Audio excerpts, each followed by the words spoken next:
Reporter Sadat Ahmad Abbasi की report के मुताबिक अंजुमन ताजरान कड़ी रोड के मुकाबले में जीत हासिल करने वाले सदर शाह मोहसिन और जनरल सेक्रेटरी सलीम खान से खुसूसी मुलाकात। रिपोर्टर सदात अहमद अब्बासी की रिपोर्ट के मुताबिक अंजुमन ताजरान कड़ी रोड के मुकाबले में सदर शाह मोहसिन और जनरल सेक्रेटरी सलीम खान से खुसूसी मुलाकात और सदात अब्बासी ने उनको तारीखी फतह पर मुबारकबाद भी दी। इस मुलाकात में हनीफ खान, मशहूर टिकटॉकर फहद ज़ेब सत्ती भी शामिल थे।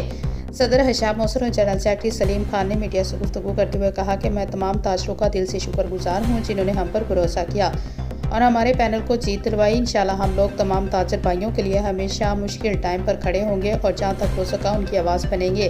उनका यही कहना था कि ताजर भाइयों ने जो हम पर भरोसा किया हम उनको मायूस नहीं होने देंगे और इंशाल्लाह अच्छे काम करके अगली दफ़ा भी जीत हासिल करेंगे।